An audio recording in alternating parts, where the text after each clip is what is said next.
Hola a todos, sean bienvenidos al canal de Sejupro. Es muy importante para mí darles esta clase, mis queridos alumnos de ICEA, de séptimo cuatrimestre, ya que es interesante los temas que hemos abordado a través de este tiempo. Sabemos que hemos estado guardados en clase y que no les he podido dar clases presenciales por esto del COVID-19. Bueno, como ya terminamos todos los temas de títulos de crédito, hoy vamos a ver un poquito de argumentación jurídica, de interpretación jurídica y otros temas de interés. Es muy importante mencionarles que la información que estoy sacando viene en diversos libros de Roberto Vergali, entre otros autores, que hasta el final de este video los voy a dar para que ustedes los puedan consultar y así tengan bases ustedes para que puedan seguir estudiando.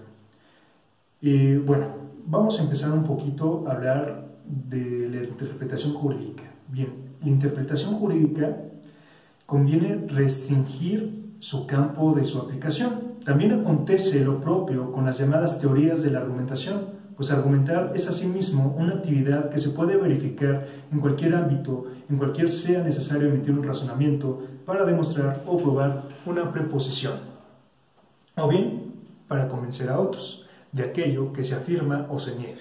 En consecuencia, por argumentación jurídica ha de entenderse aquel tipo de razonamiento que se formula en alguno de los niveles en que se utilizan normas del derecho y en los cuales sea necesario convencer. Ricardo Guastini señala que la interpretación en sentido amplio se emplea para referirse a cualquier atribución de significado a una formulación normativa independiente de dudas o controversias. Podemos asegurar que no se necesita que el texto sea oscuro para interpretarlo, pues aunque un significado pareciera obvio para aplicarlo a un caso concreto, primero tenemos que interpretarlo para, de este modo, argumentar la decisión tomada. A su vez, el Diccionario Jurídico Mexicano señala que la expresión interpretar proviene del latín interpretario, y este a su vez del verbo interpretoe, que significa servir de intermediario, venir en ayuda de. En el ámbito del derecho, podemos decir que la interpretación jurídica es desentrañar el sentido de una norma, al desnudarla para verificar el por qué y para qué fue creada, el verificar su esencia, lo cual nos servirá para saber si es aplicable al caso concreto.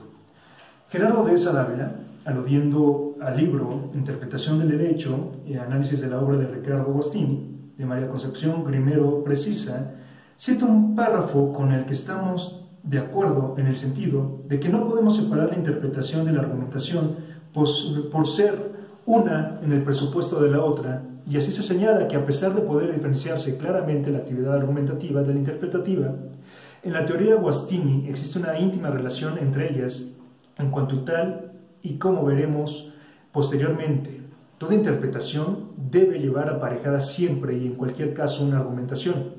Así concluye, este criterio en el que interpretar es dotar de significado a un determinado enunciado, y argumentar es dar una o varias razones a fin de sostener una tesis u opinión. En verdad, podemos concluir que una de las preocupaciones de los juzgadores al argumentar es precisamente dar las razones para sostener el criterio aplicable al caso sometido a su consideración, pero además que estas razones convenzan a las partes en el juicio, esto es, no sería una razón arbitraria y sin sustento, sino apoyada en la justicia y la legalidad. La argumentación jurídica tiene como objeto la argumentación que se da en contextos jurídicos. Pueden distinguirse tres campos distintos de lo jurídico en que se efectúan las argumentaciones. El primero de ellos es el de la producción o establecimiento de las normas jurídicas, diferenciándolas a su vez en las argumentaciones que tienen lugar en una fase prelegislativa y las que se producen en la fase legislativa. Nos dice que la primera se da como consecuencia de la aparición de un problema social, cuya solución se piensa que puede ser la adecuación de una medida legislativa.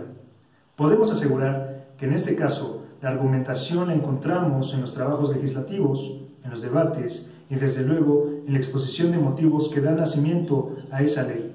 Nos sigue diciendo ese autor que respecto de la fase legislativa, la argumentación la encontramos en las cuestiones de un tipo técnico jurídico, las que pasan a un primer plano.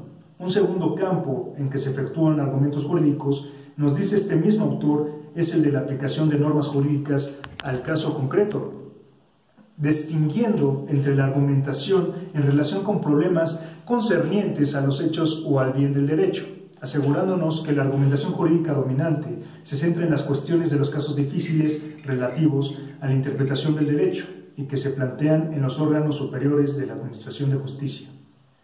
El tercer ámbito en que tienen lugar argumentos jurídicos es el de la dogmática jurídica, en la que cabe distinguir estas tres funciones: suministrar criterios para la producción de criterios en las diversas instancias en que ello tiene lugar. 2. Suministrar criterios para la aplicación del derecho. Y número 3. Ordenar y sistematizar un sector del ordenamiento jurídico. Estas teorías usuales de la argumentación jurídica se ocupan también de las argumentaciones que desarrolla la dogmática en cumplimiento de la segunda de estas funciones. Nos dice al respecto que de lo que se trata es suministrar a estos órganos criterios o estos argumentos dirigidos a facilitar la toma de una decisión jurídica consistente en aplicar una norma a un caso concreto. Por todo lo anterior, es claro que para dar argumentos necesitamos saber cómo hacerlos, y teniendo conocimientos de que existen varias clases de ellos, haremos alusión a lo que nos parece más interesante. Vamos a ver varios tipos de argumentos. El argumento de autoridad, y una definición que da Tarelo, búsquenlo, sobre este tipo de argumento, y la menciona Gerardo Dehesa, búsquenlo, dice que por el que a un enunciado normativo es atribuido aquel significado que ya le había sido atribuido por alguien o por solo ese hecho. Mediante el argumento de autoridad se reconoce a la cita de la jurisprudencia y de la doctrina para reafirmar o reforzar las razones que se dan para sostener una tesis.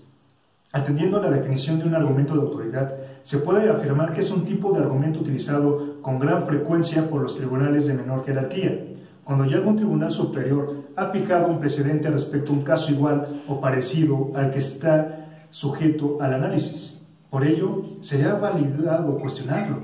Considero que esto sería factible dando razones para sostener un argumento distinto, siempre y cuando dicho argumento de autoridad no sea obligatorio por disposición de la ley. De ahí que si es cierto enunciado normativo, ya se le atribuyó un significado que había sido atribuido por alguien más y que resulta obligatorio, es válido y por supuesto obligatorio recurrir a él. Respecto a este punto es interesante mencionar la siguiente jurisprudencia.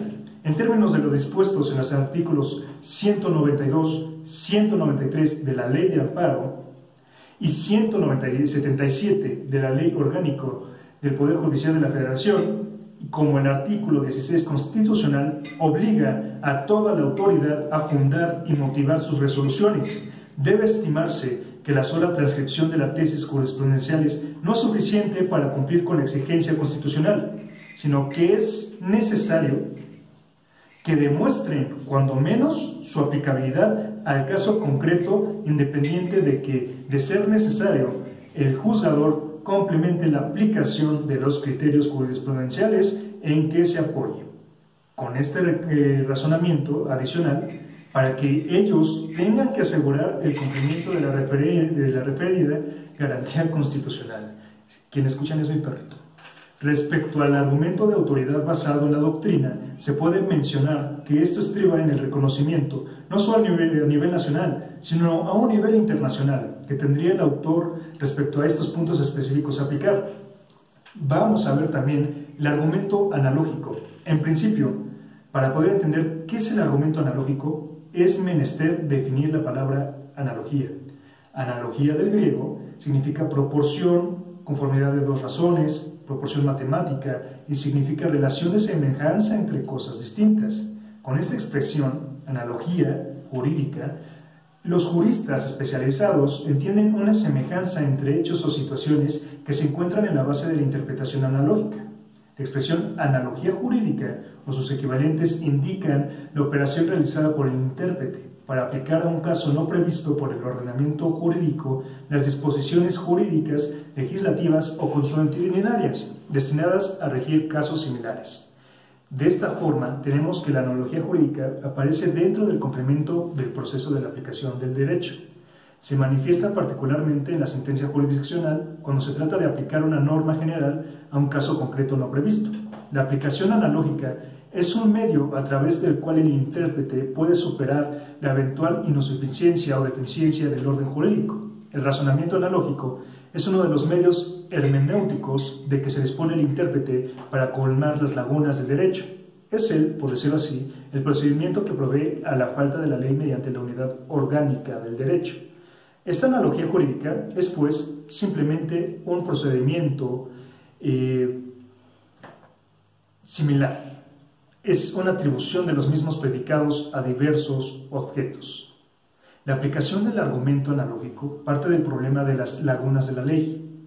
La laguna se da precisamente en tanto un caso no está regulado por la ley, por lo que, atendiendo a que se tiene el imperativo legal de que no puede dejar de resolverse ninguna controversia planteada ante un tribunal por mandato del artículo 18 del Código Civil Federal, el juzgador podrá solucionar el caso mediante el argumento analógico. Vamos a ver unos puntos. La analogía no es posible cuando los supuestos no guardan semejanza o similitud. Su aplicación analógica es incompatible con el derecho a la legalidad penal, como en forma expresa lo que ordena el artículo 14 constitucional. La analogía es imposible cuando el legislador ha pretendido regular restrictivamente una materia, como pueden ser algunos casos en materia fiscal.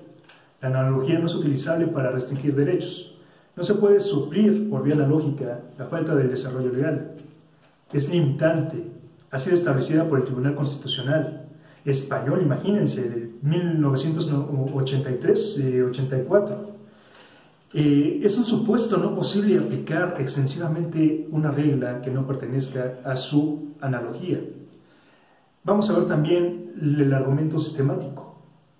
Esta es la interpretación, pues tenemos que interpretar la norma que se aplicará al caso concreto y después dar las razones y la justificación del porqué de la norma que interpretamos a un caso concreto. Vamos a ver las razones que apoyan la interpretación sistemática y son fundamentalmente 4. Conexión material entre preceptos que regulan la misma materia, las razones lógicas que apelan a la unidad íntima de una conexión, los motivos gramaticales que existen tomar en consideración la totalidad del artículo para entender o interpretar una parte, o las razones históricas a los antecedentes doctrinales.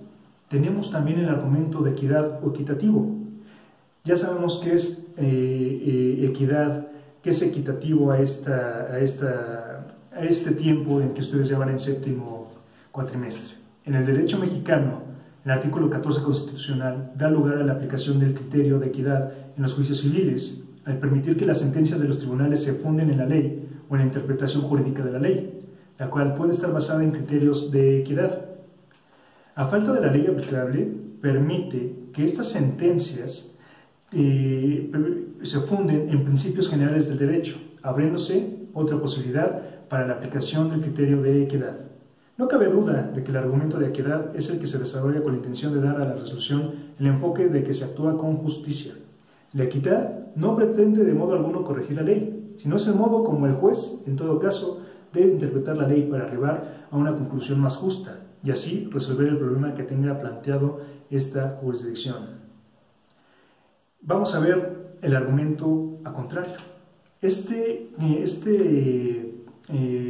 argumento nos la da de este instrumento de la interpretación lingüística, ya que esta actividad interpretativa no se sale fuera del texto a interpretar, además de que supone un respeto de la letra que hace tener a esta como única guía para la interpretación. El argumento contrario sirve para motivar a proponer la denominada interpretación restrictiva, que es la que limita los significados posibles de un texto, de tal modo que no todos los sugeridos por la letra del documento o por otros datos extenuantes son adoptados.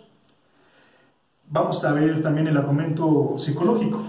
Fácil. El argumento psicológico sería aquel por el que se atribuye a una regla el significado que se corresponda con la voluntad del emisor o del autor de la misma, es decir, del concreto legislador históricamente la redactó.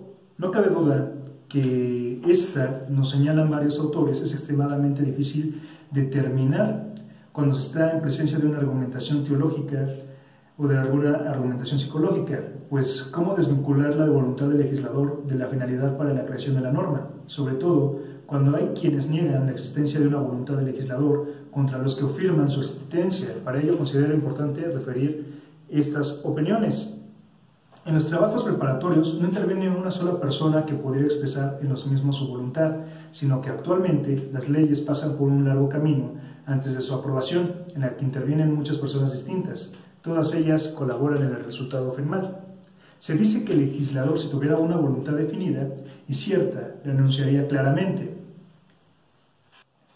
Y por último, los trabajos preparatorios son a menudo poco válidos por la impresión o por las contradicciones en los debates parlamentarios, de tal forma que estos pueden proporcionar argumentos a todas las opiniones. Alumnos, pues sé que este video ya duró menos. Ustedes están viendo en su otra materia con el profesor Germán todo este tipo de argumentaciones. Yo les estoy dando un poco más extenso estos temas para que ustedes los puedan aprender y sobre todo que los apliquen cuando ustedes ya sean abogados. Me da mucho gusto saber que ustedes ya se están formando y sobre todo que ya estamos haciendo una demanda, que va muy bien, muchachos, está la cosa muy padre. Ya la próxima semana se termina en los alegatos finales y sobre todo en la decisión judicial. En este caso yo voy a ser pues el que va a tomar la decisión. Como premio para ustedes, el grupo o la parte que gane automáticamente va a tener una calificación aprobatoria en mi materia, ¿vale? Bueno, pues cuídense mucho, acuérdense de compartir este video a sus amigos, suscríbanse al canal si no se han suscrito, por favor, es una gran ayuda para nosotros que ahorita estamos haciendo este trabajo.